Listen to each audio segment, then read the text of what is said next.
Assalomu alaykum. Endi davriy kasrlarni qo'shib ayirish bo'yicha misol ko'ramiz. Qaranglar. Quyidagi misolni shu turishda yechish ozgina qiyinroq, men sizlar yaxshiroq biladigan kasrga o'tkazib ko'rsatib beraman. 0.4 biz 4 taqsim 9 deymiz. 41 bo'lsa 41 taqsim 99 deymiz. 42 ni bo'lsa, 0.42 ni 99 deymiz. O'zi aslida 0 butun davrda 42. Men soddaroq tushuntirish uchun aytaman. Hop, bu yoq bo'lsa 43 taqsim 99 deymiz. Davriy kasrda qoida bor. Qavishli son tepaga, qavishda nechta son bo'lsa, shuncha 9 pastga yoziladi agar butun qismi 0 bo'lsa. Hop.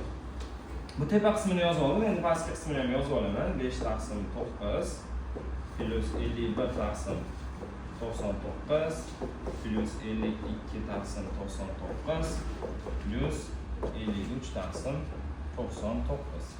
Endi shu yerda hozir bitta ish qilamiz sizlar bilan. Markerni o'zgartirib olaman.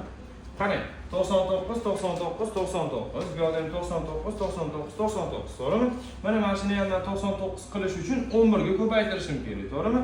Mana buni ham 11 ga ko'paytiraman, buni ham 11 ko'paytiraman. Ko'paytirish. Bu yoqni ham 11 ko'paytiraman, bu yoqni ham 11 ko'paytiraman. Endi hammasini tagida 99 bo'ladi. Bularni qisqartirib olamiz. Hop, yana bitta markerni o'zgartirib olamiz. Qisqartirib olamiz. 99 dan hammasi ketadi.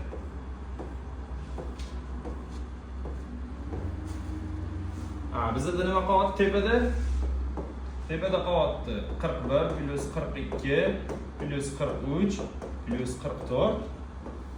Pastda bo'lsa 51, 52, 53, 55. 51 plus 52 plus 53 plus 55. Mana buncha buni hisoblay olasizlar. Javoblarni kommentariyada yozib qoldiringlar.